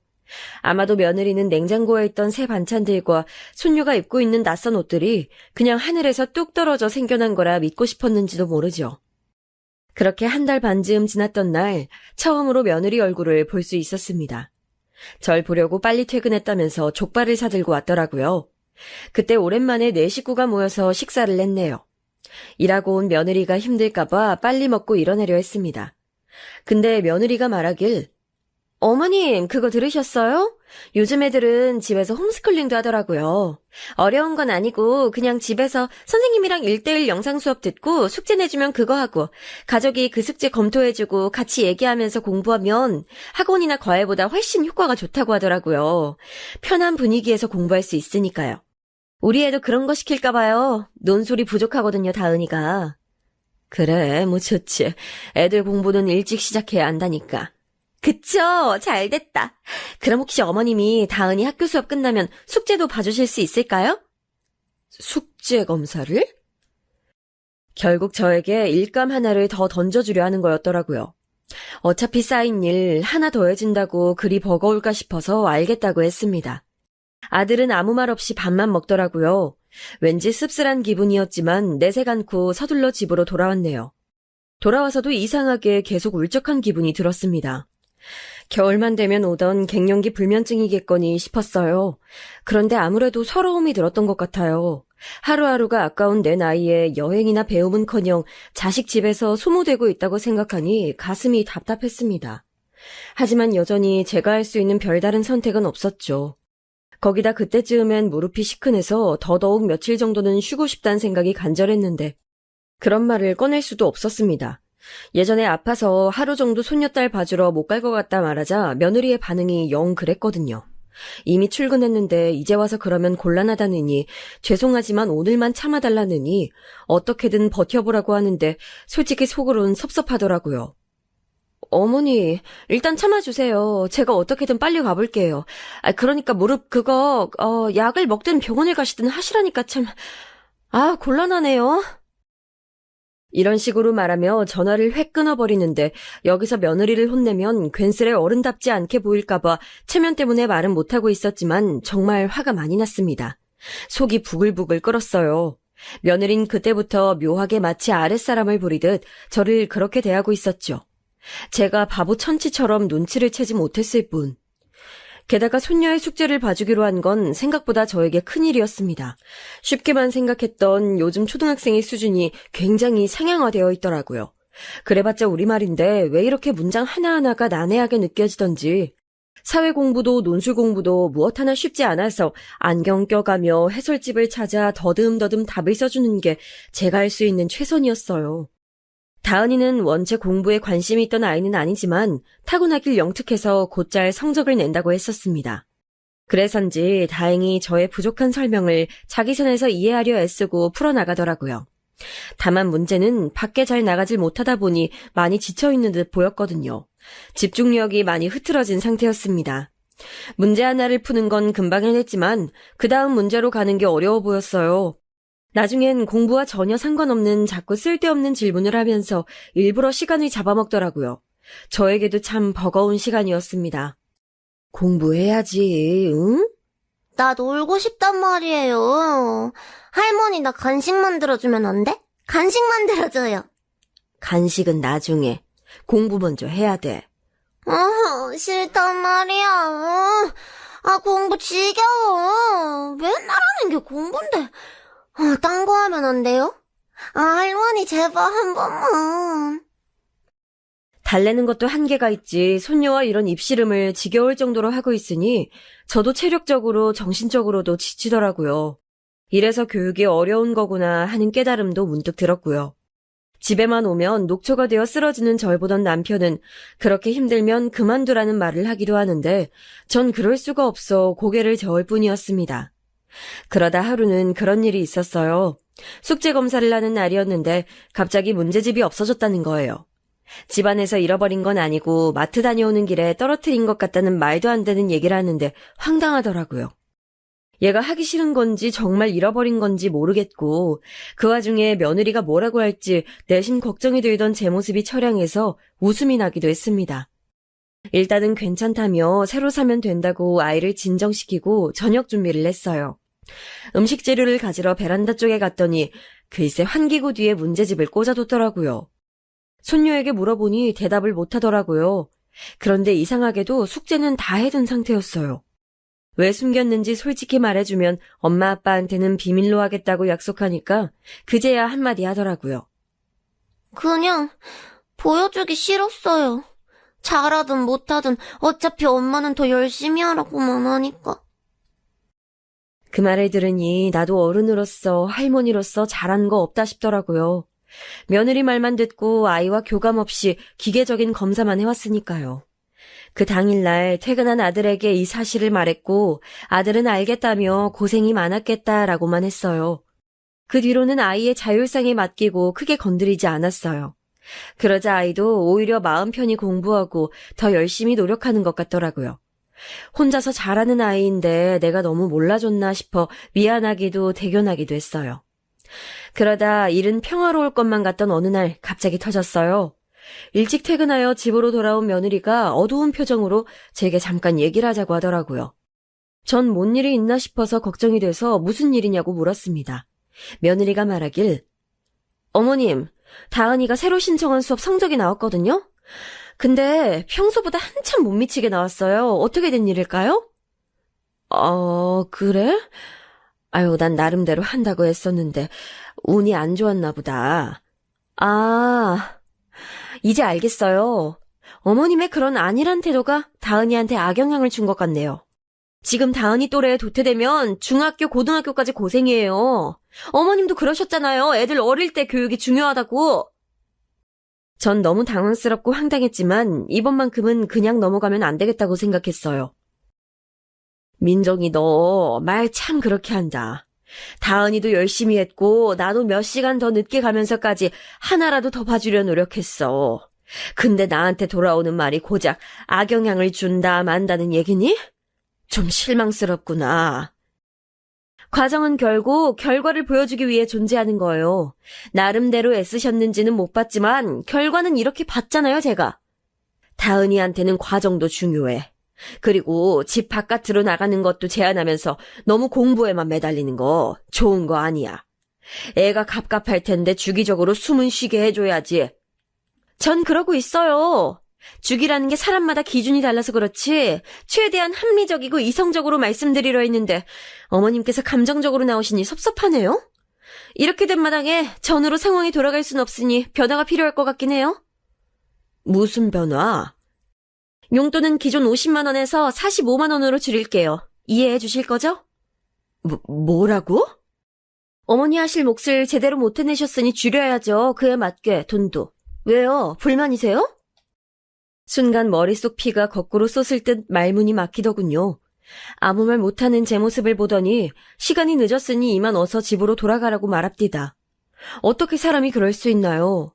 제가 가정부도 아니고 선생도 아니고 저렇게 많은 일을 떠안기고선 자기 마음에 안 든다고 돈을 깎느니 마느니. 액수가 문제가 아니라 저를 마치 아랫사람 보듯이 깔보는 태도에 기가 막혔어요. 더 화가 나는 건 제가 그 자리에서 이렇게 말하지 못한 게 스스로도 천치처럼 느껴졌단 거예요. 나이를 허투루 먹었다는 생각에 마음이 아려서 그날은 아들 동네에 있는 놀이터에서 한참을 앉아있다 왔어요. 제가 연락이 안 되자 딸아이가 찾으러 왔더라고요. 무슨 일 있냐고 물었지만 대답을 할 수가 없었습니다. 그날은 딸아이 손을 잡고 집까지 걸어왔던 것 같아요. 그리고 다음 날 며느리에게 전화해서 이제 그만 가겠다고 일렀습니다. 가서 괜히 더 일을 만들고 싶지도 않았고 이 이상 며느리와 갈등을 빚고 싶지도 않았으니까요. 아무튼 그렇게 알아라. 난 무릎도 안 좋고 좀 쉬어야겠다. 하지만 며느리는 이미 자기가 출근했는데 어떻게 이제 와서 그러냐며 노발대발 하더군요. 목소리를 듣는 것만으로도 이미 머리가 깨질 것 같아서 전 그냥 전화를 끊어버렸습니다. 솔직히 어제 일을 생각하면 번호를 차단이라도 하고 싶었지만 그것만은 일단 꾹 참았습니다. 그리고서 아들에게도 전화하여 똑같이 말했습니다. 그만두겠다고. 그러니 가정부든 과외 선생이든 고용해서 다은이 부족함 없이 잘 키우라고. 그랬더니 아들이 하는 말도 가관이더군요. 엄마도 힘든 거 아는데 이렇게 갑자기 그만두면 어떡해. 지금 내 상황에서 어떻게 사람을 고용해서 써. 최소한 어느 정도 시간은 줘야지. 다은 엄마도 일 시작한 거 알잖아. 엄마만 편히 쉬겠다고 너무 이기적인 선택하는 거 아니야? 사람? 그럼 난 사람도 아니니? 난 네가 언제고 값싸게 갖다 쓸 수 있는 물건이라는 거야? 그런 말 아니잖아, 엄마. 나랑 애엄마랑 우리 다은이 생각해서 한 번만 봐줘. 아이, 그리고 솔직히 말해서 엄마 뭐 그렇게 힘들지도 않잖아. 애 몇 시간 봐주는 게 뭐가 힘들다고. 우리 다은이가 엄마 힘들게 해? 그런 것도 아닌데 왜 못해주겠다는 건데. 그만해라. 너랑 며느리는 내 생각 요만큼도 안 하는데 내가 왜 너희 생각을 해야 하니? 기가 차다. 진짜 이기적인 게 누군데? 이만 나중에 통화하자. 여태껏 나를 이해하고 위해준다 생각했던 아들도 결국 자기 가족만 생각하는 이기적인 아비이고 남편이더라고요. 아무리 그래도 내 아들인데 싶다가도 마음 약해지고 싶지 않아서 그 이후로 따로 연락하지 않았습니다. 그게 더 마음이 편하기도 했고요. 그런데 아들 내외도 연락이 없더라고요. 내가 선택한 일이지만 참 마음이 씁쓸하고 아팠어요. 하지만 이 또한 그러려니 했습니다. 당장은 내 마음부터 생각하고 존중하자 하면서요. 그 후로 제 상태가 걱정됐는지 둘째 딸아이가 집으로 자주 찾아오곤 했어요. 엄마, 요즘 너무 울적해 보여. 엄마답지 않게. 이거 좀 먹어봐. 내가 용한 한의원에서 지어왔어. 고맙다. 엄마, 근데 무슨 일 있는 거야? 있으면 말이라도 해봐. 내가 걱정되잖아. 둘째는 제 갱년기 증후군이 너무 심해 보인다며 한약이나 각종 약들을 보내더라고요. 그래도 나를 찾아와주는 이가 있다는 사실, 그 사람이 내가 사랑하는 가족이란 게 참 위안이 되더군요. 둘째는 정 많고 따스해서 집 가까이에 살며 남편과 저랑 많은 시간을 함께 보내던 아이였어요. 제 일도 한참 힘들 나이인데 그에겐 언제나 늘 부모가 우선이었죠. 엄마 혼자 여행 갈 거면 꼭 자기도 끼워달라고 애교를 피우던 아이. 그런 애가 혹여 심하게 걱정할까봐 아들 집에서 겪었던 얘긴 하지 않았습니다. 괜히 또 남매 간의 사이 안 좋아질 일도 만들기 싫었고요. 아마 이걸 들으면 둘째 또한 길길이 날뛸 게 뻔했습니다. 그런데 어느 날 딸아이가 저에게 이상한 말을 하더라고요. 그리고 그 말은 불씨가 되어 아주 큰 사건을 일으키고 말았습니다. 모든 걸 뒤집을 사건이었죠. 딸은 아들 내외랑도 스스럼 없이 가깝게 지내는 사이였거든요. 그도 그럴 게 며느리와 딸아이는 또래에다 방송작가로 일하고 있는 딸이 같은 직종에 있는 사람이라 반갑다면서 며느리가 많이 챙겼어요. 우스갯소리로 자기도 같이 일할 수 없겠냐면서요. 그래서 결혼 직전에 셋이 자주 만났었다고 하더라고요. 후에 며느리의 깐깐한 성격이 자신과 맞지 않다며 딸은 거리를 두는 것 같았지만요. 근데 알고 보니 딸이 그 며느리와 함께 동업한다던 동료와 가까운 친구 사이더라고요. 이번에 SNS를 살펴보다가 동료와 며느리가 함께 찍은 사진을 보고 딸이 놀라서 연락을 했대요. 자기 새언니랑 같이 일하는 거냐고 물으니 그렇다대요. 무슨 일을 하냐고 아무 생각 없이 물어봤더니 그 동료가 말하길 블로그 알바와 댓글을 다는 작업이라고 하더군요. 정말로 제 생각과는 전혀 다른 일이었어요. 분명 작가 일을 한다고 들어서 전 작품을 쓰는 건 줄 알았거든요. 글은 글이지만 설마 인터넷에 돌아다니는 그런 글일 줄이야. 찝찝했지만 그 이상 더 깊이 들어가면 며느리의 사생활이니까 묻진 않았습니다. 그런데 다음날 저녁에 딸이 또 뭔가 이상하다면서 자기 메신저 대화를 보여주더라고요. 그런데 우린 출퇴근할 필요 없이 언제든지 재택으로 가능한 일이야. 그래서 매일 집에서 작업하는데 그게 너무 좋아. 지금 내가 같이 일하는 분도 딸 기르면서 하고 있대. 완전 편하지? 부럽지? 딸아이도 며느리가 새로 일을 구해서 작업실로 출퇴근한다는 건 저에게 들어 알고 있었는데 뜻밖의 이야기를 듣자 당황하고 있었어요. 물론 저도 당황했지만 화가 먼저 나더라고요. 그럼 나한테 거짓말을 한 건지 어디서 뭘 한 건지 낱낱이 듣고 싶더라고요. 당장 딸아이와 함께 며느리 집으로 찾아갔죠. 과외를 그만둔 손녀는 저녁 때마다 근처 동네 친구 집으로 놀러간다 해서 그런지 보이지 않았고 차라리 다행이라 생각했어요. 오늘은 왠지 큰 소리가 날 것만 같았거든요.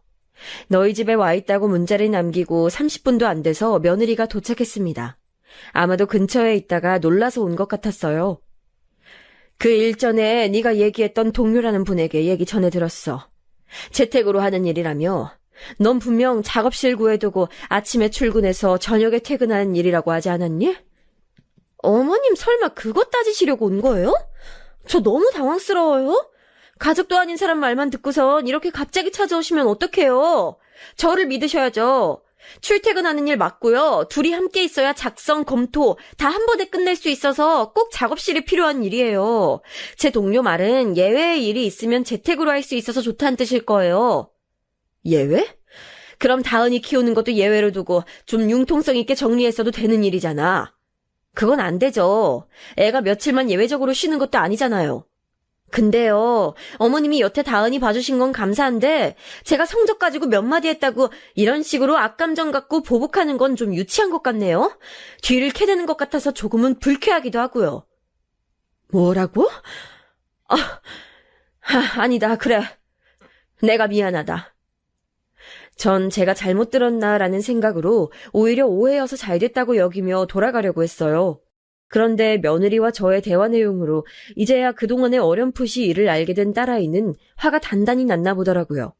기가 막히다면서 펄쩍펄쩍 뛰더니 언니, 왜 말을 그렇게 해요? 오해면 그냥 오해라고 하면 되지 왜 치졸한 사람 취급까지 해?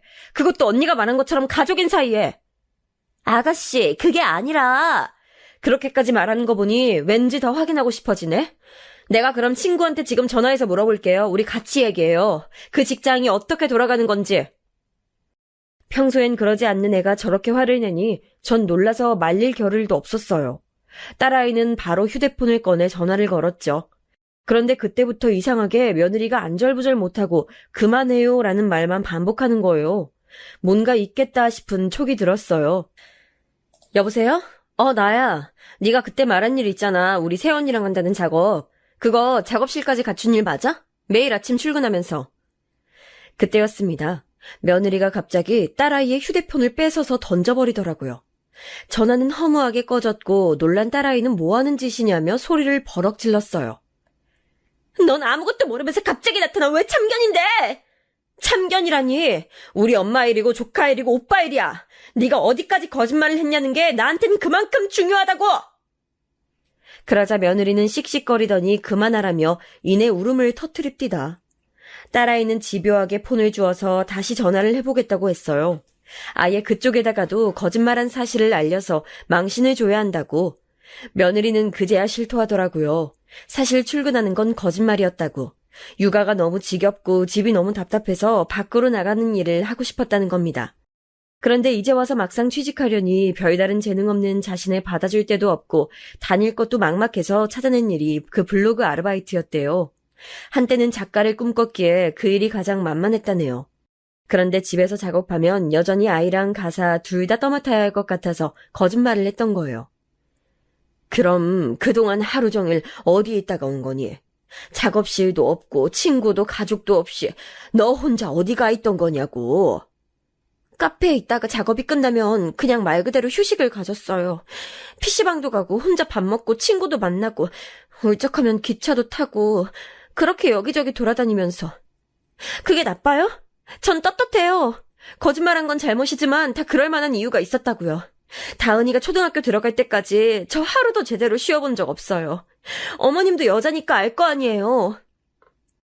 그렇다고 거짓말까지 하면서 날 끌어들여? 차라리 사실대로 말했으면 나도 이해했을 거야. 온 맘을 다해 도왔을 거라고. 그렇게 우리 모두를 속일 정도로 노는 게 좋았니? 민정이 넌 양심이라는 게 없어? 모두라뇨? 남편은 알고 있었어요. 좋은 생각이라고도 해줬고요. 어머님, 남편을 너무 착한 아이 취급하는 거 아니에요? 우린 모든 걸 공유하고 있다고요. 마지막 말을 듣고 전 자리에 털썩 주저앉았습니다. 그렇게 순하고 정직하던 아이였는데 날 이렇게 배신하고 상처를 줄 줄이야. 거기다 며느리는 거기서 그치지 않고 힘든 자기 마음을 이해 못해준다면서 외려 절 몰아붙이더라고요. 마치 그 상황의 피해자는 자기라는 듯이 말입니다. 그것도 버럭버럭 자기가 애 키우며 받는 스트레스를 모두 저에게 풀려는 듯이요. 이게 도대체 무슨 경우인지 들으면서도 내내 벙쪘습니다. 거기에 덩달아 화가 난 딸아이도 똑같이 쏘아붙이다가 이내 지쳤는지 엄마 그냥 가자. 말할 가치도 없어. 하며 딸아이는 그냥 가자면서 저를 이끌고 밖으로 나왔습니다. 그리곤 딸의 차 안에서 한참을 울었어요. 그때 마음은 그냥 저만 포기하면 될 일처럼 느껴졌습니다. 저만 아들과 며느리를 포기하면 알아서들 잘 살 테고 저도 더 이상 마음 아파할 일 없을 테니까 괜히 이들의 생활에 발 한 번 내밀었다 마음의 상처만 와락 입은 것 같았어요. 도대체 내가 왜 손녀 봐주는 일을 시작했는지 사슴처럼 이쁜 손녀의 눈망울이 떠오르면서도 후회가 밀려오기 시작했죠. 그래도 아들에게 전화해서 마지막으로 확인해보고 싶다고 며느리가 한 말이 진짜냐고 물었어요. 아들은 한참을 아무 말 없다가 힘겹게 말을 잇더라고요. 죄송해요, 엄마. 그치만 엄마와 아내 사이에서 갈등이 없게 만드는 게 내 일이라 생각했고 아내가 말한 계획이 모두가 평화로운 방법이라 생각했어. 엄마가 그렇게까지 힘들어할 줄 몰랐고 와이프가 그렇게까지 많은 일을 떠넘길 줄 몰랐다고. 그럼 그렇게까지 할 줄은 몰랐을 때, 그 모든 일을 알았을 땐 엄마에게 사실대로 말할 수 있었잖아. 어떻게 너까지 나를 속여? 죄송해요. 지금은 이 말밖에 못하겠다. 일단 진정하시면 나중에 찾아뵙고 사과드릴게요. 이해해주세요. 그럴 필요 없어. 이제 너희는 내 인생에 없는 셈 치면 되니까. 집에 돌아가서 남편에게 이 일을 말했고 남편은 길길이 날뛰었어요. 어떻게 자식놈이 돼서 그럴 수가 있냐며 아들을 죽이러 가겠다는 걸 간신히 말렸어요. 정말로 내뱉은 걸 실천할 사람이기도 해서요. 그 순간 전 이제 정말로 쉬고 싶다는 생각이 간절했고 가지고 있는 모든 게 짐처럼 느껴졌어요. 제가 가진 책임감, 임무, 정 등을 내려놓고 싶었죠. 그래서 조금 가지고 있던 땅을 처분하고 사둔 채 묻어놓고 있던 재테크를 전부 정리했어요. 그랬더니 서울 근교에 가게 하나 차릴 돈은 되더라고요. 그래서 돈을 넣어둔 통장을 그대로 딸아이에게 줬습니다. 그동안 저 대신 많은 일을 치러내느라 고생했기도 했고 방송작가 일이 힘들어서 괴로워하는 모습을 여태 가까이서 보았기에 숨쉴 구멍이 될 일을 만들어주고 싶었어요. 남편에게는 이 돈 전부 내 거고 내 맘대로 할 테니 신경 끄라고 미리 단단히 일러뒀는데 딸아이에게 주는 건 본인도 좋은지 아무 말도 안 하더라고요. 딸아이가 오히려 한동안 계속 거절했어요. 엄마가 애써서 모은 돈 자기가 쓸 수 없다고. 그렇지만 제가 내내 설득하여 결국 받았고 카페를 하나 차리기로 했더라고요. 엄마, 고마워 정말로. 나 잘 운영해볼게. 엄마 덕에 내 팔자가 다 폈네.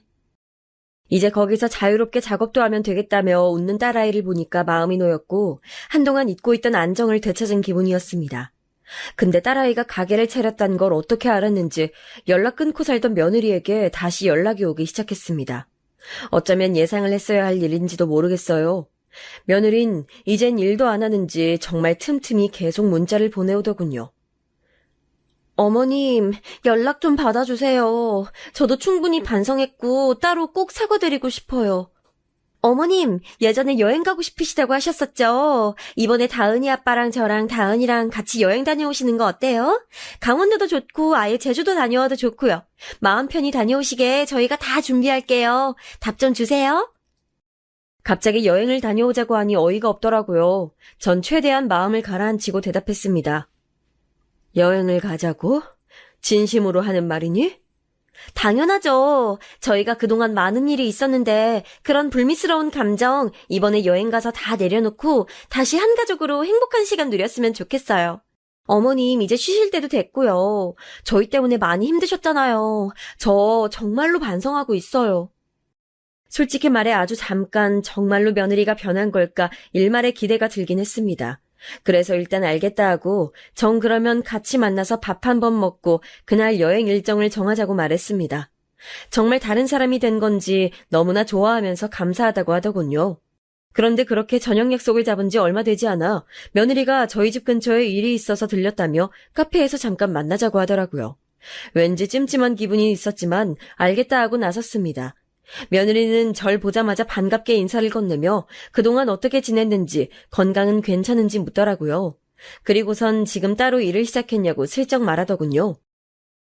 일 없이 쉬는 중이야. 그런데 집에만 있어서 그런지 쉬는 것 같진 않네. 그렇구나. 하긴 맞아요. 그래서 저희가 여행 제안 드린 거잖아요. 그럼 일 안 하시면 따로 모아둔 게 있으신가 봐요. 그쵸? 그 말을 듣는 순간 속이 울렁거리더라고요. 이 며느리란 것의 속셈이 훤히 보였으니까요. 잠깐이라도 변했다고 믿은 제가 참 바보처럼 느껴지더군요. 그 음험한 속셈을 차라리 감추기라도 하지 그런 신용도 하지 않는 며느리가 너무나 얄미웠습니다. 전 더 말 섞고 싶지 않아 미안하다고 하고 급히 카페를 나왔어요. 허나 충격이 컸는지 당장이라도 쓰러질 듯하여 바로 근처 병원으로 가서 진정제와 수액을 맞았지요. 근데 그런 와중에 계속 문자가 오더라고요. 어머님, 저 아직 할 말을 다 못했어요. 유유.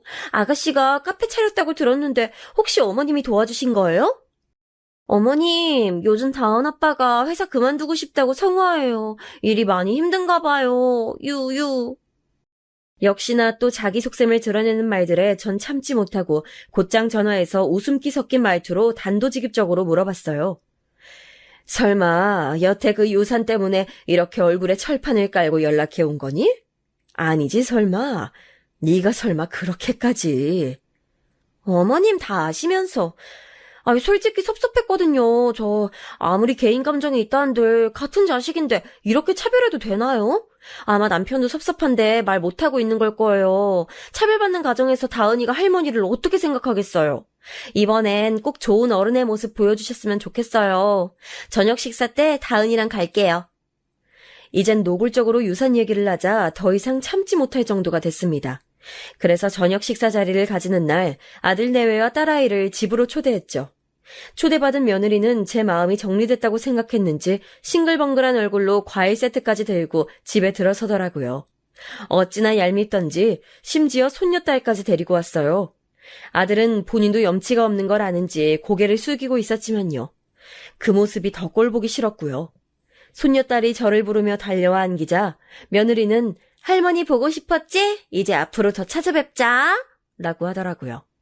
이를 무시한 채 전 남편과 나란히 앉았고 가족이 다 모인 후에도 아무 말 하지 않았어요. 그러다 정막을 깨고 며느리가 먼저 말을 꺼냈습니다. 자기들도 염치는 있다고 너무 큰 거 안 바란다며 딸아이에게 해준 것처럼 다은이에게도 카페 하나만큼의 유산을 남겨주시는 건 어떻겠냐고 묻더라고요. 어머님께서 그 정도만 해주시면 저희로선 그럭저럭 만족하고 살 수 있을 것 같아요. 아이, 물론 더 주실 수 있다면야 감사한 마음으로 받을 거고요. 그저 여보? 그러니까 너희 유산 받겠다고 여기 온 거니? 네, 어머님. 한치의 망설임도 부끄러움도 없이 말하는 며느리. 세상에 순간 기가 찼지만 간신히 화를 억누르고 있었는데 그러자 듣고 있던 남편이 그게 무슨 염치냐며 지금 당장 호적에서 파고 싶은 걸 참고 있으니 입 다물라고 소리쳤습니다. 아마 남편 입장에서도 며느리의 행동을 많이 참아왔던 거였겠지요. 아들은 남편을 향해 한숨을 푹 쉬었고 전 주먹이 꼭 쥐어졌습니다. 그러다 손녀딸의 겁먹은 표정이 눈에 들어왔고 전 딸아이에게 손녀를 데리고 방 안으로 들어가 있으라 했어요. 해야 할 말을 할 차례였죠. 그리고 녹음기를 켜두고서 며느리의 눈을 똑바로 바라본 채 얘기했습니다. 지금부터 잘 들어라. 녹음도 되고 있으니까 효력도 있는 말이야. 네, 어머님 말씀하세요. 들을 준비 됐어요. 며느리는 그때까지 상황 파악을 못하고 있었지만 전 아랑곳 않고 하고 싶은 말들을 다 토해냈습니다. 그들 입장에선 기겁할 만한 말이지만 제 입장에선 너무도 하고 싶었던 말들이었지요. 아들 내외에겐 단 한 푼도 주지 않을 것이며 남편과 내가 이 세상을 떠나면 그건 전부 딸아이의 몫으로 돌아갈 거라고. 여기에 사실 제가 몰래 아들 내외에게 해주기로 했던 사업 자금까지 없던 걸로 하자고 말했어요. 제가 그동안 가게에서 10년 동안 일하며 모은 돈이었거든요. 남편 몰래 아들의 사업을 도와주기로 했었는데 이젠 안 되겠다고 못 박아두었습니다. 딸아이 몫도 반절이 있었지만 아예 전부를 딸아이에게 주기로 하고요. 그리고선 아들을 다시 바라보며 혹여나 이혼이라도 한다면 그땐 다시 생각해보겠다고 했습니다. 둘 다 평생 보고 싶지 않지만 그래도 한 사람이나마 사람다운 모습을 보여주면 조금이나마 희망을 볼 것 같다고 덧붙이면서요. 그러자 역시나 며느리는 자기를 망신 주려고 부른 거냐며 저에게 노망이 났다느니 치매가 왔다느니 드디어 본색을 드러내고 막말을 퍼붓더군요. 미치셨어요, 어머니? 뭐라고요? 노망 나셨어요? 아, 처음부터 이러려고 저희 부르신 거예요? 정말 대단하시네요, 대단해. 아니, 제가 어머니께 뭔 잘못을 했다고 이렇게까지 하세요? 그동안 며느리로서 어머님 대접해드린 게 다 후회가 되네요. 돈까지 줘가며 대접해드렸더니 이제 와서 뭘 어떻게 하겠다고요? 제가 잘못 들은 거죠, 어머니? 설마 용돈을 말한 건가 싶었는데 맞더군요. 참 어이가 없고 기가 차 말이 나오지 않았습니다. 한편으로는 손녀가 이걸 들을까봐 겁이 나기도 했어요. 어머님, 제가 용돈 드린 건 그건 생각 안 나세요? 다 받아먹으시고서? 없는 살림에 그렇게라도 대접해드렸더니 이런 식으로 사람 뒤통수 때리세요? 아주 대단하시네요, 아주. 차별도 정도껏이지 진짜 이노인대가 치매인가? 아마 그 말이 남편의 심기를 또 한 번 자극한 것 같습니다. 남편이 잡고 있던 이성의 끈이 맥없이 풀렸고 전 벌떡 일어나 며느리의 뺨을 때리려 하던 남편을 막아섰죠. 혹여나 전치 몇 줄을 들먹이며 합의를 요구하는 일은 없어야 하니까 저라도 이성을 차려야 했습니다. 아들은 죄송하다며 눈물을 흘리고 무릎을 꿇었어요. 그러자 남편이 아들을 때리기 시작했고 이번엔 말리지 않았습니다. 어서 나가라고 소리치자 아들이 며느리를 끌고 나갔어요. 안 나가려고 아득바득 버티던 며느리의 모습을 다시금 떠올리니 어이가 없어서 웃음이 나다가도 착잡해지네요. 그래도 할 말을 다 하고 모든 걸 빼앗았다고 생각하니 어찌나 속이 후련하던지 그동안 응어리졌던 것들이 싹 내려가는 느낌이었어요.